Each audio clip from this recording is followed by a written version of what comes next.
Hotstar बनेगा new OTT king या फिर क्या नेटफ्लिक्स और प्राइम वीडियो का इंडिया में एंड हो जाएगा? जब से डिज्नी प्लस हॉटस्टार जियो हॉटस्टार बनके लॉन्च हुआ है तब से पूरी ओटीटी इंडस्ट्री हिल गई है। पूरा का पूरा सीन ही चेंज हो गया है। एकदम इन्होंने वक्त बदल दिया। और वो कैसे, उस पर थोड़ी सी बातचीत कर लेते हैं। ऐसा कहते हैं कि अगर बिजनेस करना सीखना है ना तो किसी गुजराती से सीख लो। और हमारे देश में इसका सबसे बड़ा एग्जाम्पल है मोटा भाई का। सफेद कपड़ा। अरे मतलब मुकेश अंबानी, जिन्होंने रिलायंस इंडस्ट्रीज को इंडिया की लार्जेस्ट प्राइवेट सेक्टर कंपनी बनाया है। और 2016 में जब उन्होंने रिलायंस जियो को लॉन्च किया तब किसी ने ये चीज सोची भी नहीं थी कि ये सिर्फ टेलीकॉम इंडस्ट्री तक ही सीमित रहने वाला है। जियो के आने से फ्री डेटा रेवोल्यूशन तो हुआ, जिसके साइड इफेक्ट्स हम आज तक भुगत रहे हैं।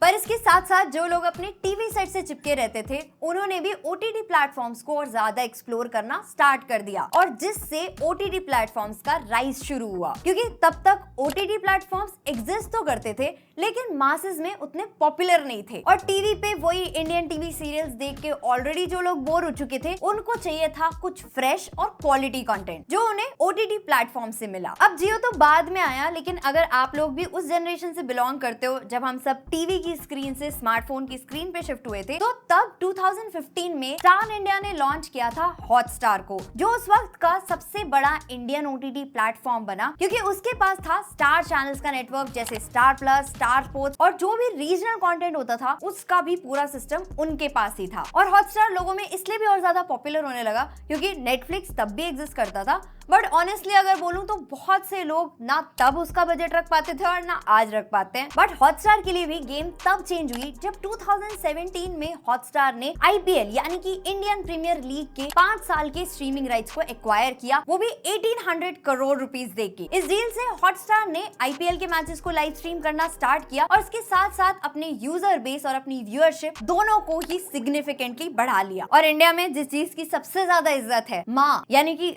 सिनेमा और उसके साथ क्रिकेट, अब ये दोनों ही एक जगह पे मिलने लगे। आईपीएल के लिए भी लोग पेड सब्सक्रिप्शंस लेने लगे क्योंकि मैच नहीं मिस करना चाहते थे, और ऐसे ही हॉटस्टार धीरे धीरे एक प्रीमियम ओटीटी प्लेटफॉर्म बन गया। लेकिन फिर भी इंडिया में बहुत सारे लोग ऐसे थे जो डिश टीवी को ही प्रेफर करते थे, जहां पे उन्हें देखने के लिए मिलते थे वैरायटी ऑफ चैनल्स, जिनमें से एक सबसे सक्सेसफुल चैनल था डिज्नी का चैनल, जो 2004 में इंडिया में एंटर करे थे ये सोच के कि इंडियन टीवी मार्केट को पूरी तरीके से कैप्चर कर लेंगे, और जिसकी वजह से उन्होंने 2006 में हंगामा चैनल को भी एक्वायर किया था। और उसके बाद 2012 में यूटीवी एंटरटेनमेंट के साथ जुड़ के मूवीज भी प्रोड्यूस करी थी जो सैडली उतनी ज्यादा हिट नहीं हुई। अगर आपको याद हो, मोहनजोदारो, फितूर, कट्टी बट्टी, इवन जग्गा जासूस, ये सारी मूवीज ही डिज्नी ने प्रोड्यूस करी थी, लेकिन सारी की सारी फ्लॉप्स निकली थी, जिसकी वजह से 2016 में उन्हें इंडिया में अपना प्रोडक्शन बिजनेस बंद करना पड़ा। लेकिन फिर साल आया 2019, और भले ही वो इंडियन ऑडियंस की नब्ज नहीं पकड़ पाए हों, लेकिन वर्ल्ड मीडिया में उन्होंने कुछ ऐसा किया जिससे उनके लिए इंडियन ओटीटी का रास्ता पूरी तरीके से खुल गया। डिज्नी ने 2019 में 21st सेंचुरी फॉक्स को एक्वायर कर लिया, जिनके पास था स्टार इंडिया का पूरा नेटवर्क, और ऐसे हॉटस्टार का कंट्रोल भी डिज्नी के पास चला गया और हॉटस्टार बन गया डिज्नी प्लस हॉटस्टार। 2020 में Disney plus Hotstar officially launch हुआ, जिसमें मम्मियों के लिए थे स्टार प्लस के टीवी सीरियल, पापा जी के लिए थे स्टार स्पोर्ट्स, और बाकी सबके लिए थे मार्वल, स्टार वॉर्स, पिक्सार जैसे डिज्नी के बड़े बड़े फ्रेंचाइजीज, और उसके अलावा रीजनल कंटेंट भी। जहां एक तरफ ये सब मिल रहा था, उसके साथ साथ आईपीएल भी यहीं पर देखने के लिए मिल रहा था, जिससे डिज्नी प्लस हॉटस्टार इंडिया का सबसे बड़ा ओटीटी प्लेटफॉर्म बन गया और काफी साल नेटफ्लिक्स और अमेज़न प्राइम वीडियो से ऊपर ही रहा। अब ये वो टाइम था जब जियो देश में हर शहर हर गाँव पहुंच रहा था, और जियो सिनेमा भी उन्होंने लॉन्च किया था, लेकिन उस टाइम पे जियो सिनेमा को कोई नहीं पूछता था। भले ही वो हमारे जियो के नंबर के साथ हमें फ्री सब्सक्रिप्शन मिलता था, लेकिन तब भी बहुत कम लोग ही जियो सिनेमा को यूज करते थे। लेकिन जहाँ एक तरफ डिज्नी प्लस हॉटस्टार धीरे धीरे अपना सब्सक्राइबर बेस बढ़ा रहा था, अपने व्यूअर्स को तरह तरह का कंटेंट प्रोवाइड करके, वहीं दूसरी तरफ मोटा भाई अपना गेम प्लान ऑलरेडी रेडी कर चुके थे। क्योंकि फिर साल आया 2021 जब आईपीएल ब्रॉडकास्टिंग राइट्स की दोबारा बिडिंग हुई, एंड इस बार डिज्नी प्लस हॉटस्टार ये डील हार गया, वो भी किससे? वायाकॉम 18 से, जो रिलायंस की ही एक सब्सिडरी कंपनी है, जिन्होंने आईपीएल के अगले 5 साल की स्ट्रीमिंग राइट्स को खरीदा 23,000 करोड़ से भी ऊपर की अमाउंट में। IPL broadcasting Mukesh Ambani backed Viacom 18 has grabbed the digital rights,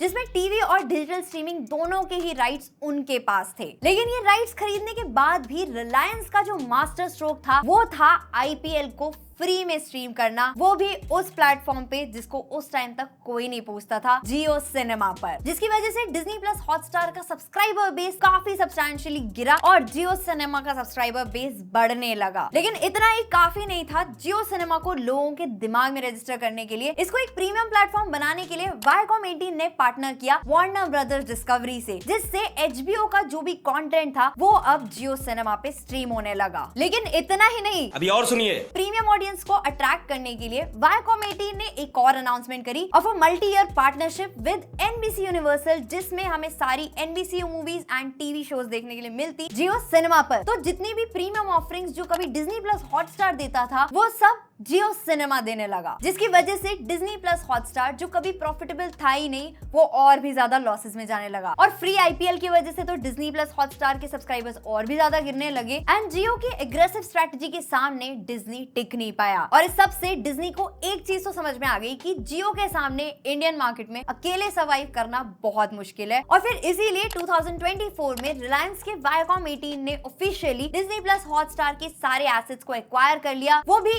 $8.5 billion की डील में, जो OTT इंडस्ट्री की सबसे बड़ी डील थी एंड जिसकी वजह से हमें मिला जियो हॉटस्टार। तो जहां 2024 के स्टार्टिंग तक भी डिज्नी प्लस हॉटस्टार का इंडियन OTT मार्केट में 26% का शेयर था, जो बाकी सारे OTT प्लेटफॉर्म से ज्यादा था, वही अब जियो सिनेमा से मिलके 31% का हो गया। और ऐसे जियो हॉटस्टार ने बाकी सारे प्लेटफॉर्म्स को पीछे छोड़ दिया। लेकिन जब से जियो हॉटस्टार लॉन्च हुआ है तब से क्रिटिसाइज ही हो रहा है। कुछ लोग बहुत अच्छा बता रहे हैं, कुछ लोग बिल्कुल अच्छा नहीं बता रहे हैं। कुछ लोगों को ऐसा लग रहा है कि जियो के आने के बाद से हॉटस्टार का UI UX काफी डिग्रेड हो गया है, और कुछ लोगों का ऐसा भी मानना था कि एक बहुत अच्छा मूव है जिसकी वजह से अब उनको दो एप्स नहीं रखने पड़ेंगे और दोनों एप्स का मजा अब उन्हें एक ही ऐप पे मिल जाएगा। तो देखो, ये पॉइंट तो सच में वैलिड है। दो एप्स की जगह अब आपको सिर्फ एक ही ऐप रखना है, जहां पे आपको movies, web series, regional content, star के सारे चैनल्स के साथ साथ IPL भी देखने के लिए मिलेगा। और डेफिनेटली ये चीज नेटफ्लिक्स और Amazon प्राइम वीडियो को अच्छे से चैलेंज करने वाली है। और जिस तरह से जियो टेलीकॉम इंडस्ट्री में रेवोल्यूशन लेके आया था, यहाँ पर भी कुछ ऐसा ही लगता है कि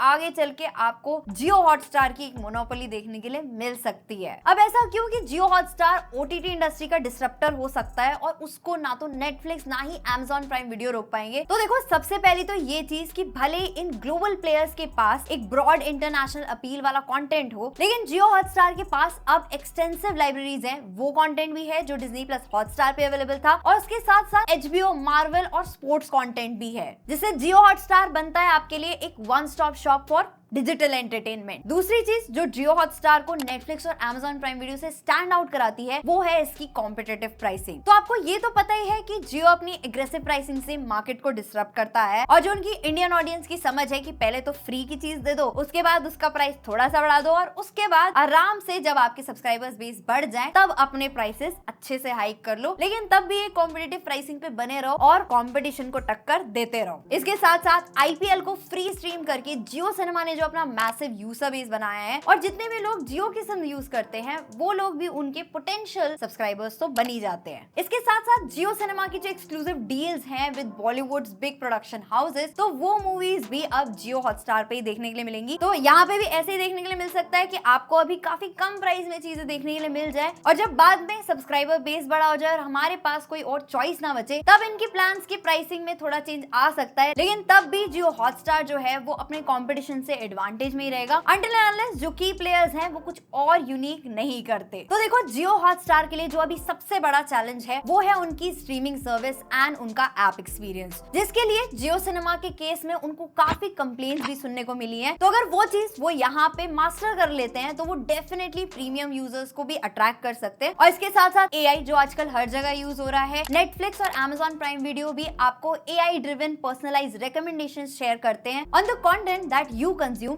जियो हॉटस्टार को एक एज मिल सकती है थ्रू मल्टी लैंग्वेज एक्सेसिबिलिटी, जो वो AI के थ्रू ही ड्राइव कर सकते हैं, एंड जिससे वो अपना यूजर बेस और ज्यादा बढ़ा सकते हैं। जैसे फॉर एग्जांपल कोई लाइव स्पोर्ट्स चल रहा है लाइक IPL, उसमें लोगों को अगर रीजनल लैंग्वेज फीड्स मिल रहे हैं थ्रू AI, तो वो चीज उनको डेफिनेटली एक स्ट्रॉन्ग एज दे सकती है इन टर्म्स ऑफ एंगेजमेंट। और अगर AI को लेवरेज करके पर्सनलाइज्ड रिकमेंडेशंस के साथ साथ ऑटोमेटेड कैप्शंस और डब कंटेंट भी देने लगे, तो जियो हॉटस्टार की मोनोपोली को कोई भी नहीं रोक पाएगा। पाएगा। इस पे जो सोशल पिल के को फाउंडर है रजनीश रावत, वो भी ये कहते हैं कि जियो हॉटस्टार के पास एआई एक सीक्रेट वेपन की तरह है, अनलाइक नेटफ्लिक्स जो सिर्फ डिपेंडेंट है व्यूअर्स की व्यूइंग हैबिट्स पे। तो इस सब का क्या मतलब है? क्या नेटफ्लिक्स और Amazon प्राइम वीडियो के सब्सक्राइबर्स तेजी से गिरेंगे, उनको बहुत लॉसेस होंगे और अल्टीमेटली उनका फ्यूचर जो है वो डूम हो जाएगा? देखो, एक्चुअल में देखा जाए तो ऐसा कुछ नहीं होने वाला है, क्योंकि नेटफ्लिक्स का जो कंटेंट क्वालिटी है वो एक डिफरेंट लेवल का है, एंड जो प्रीमियम इंटरनेशनल कंटेंट वो प्रोवाइड करते हैं उसकी क्वालिटी को मैच करना सच में डिफिकल्ट है। तो जो प्रीमियम ऑडियंस है वो तो नेटफ्लिक्स को बिल्कुल नहीं छोड़ने वाली,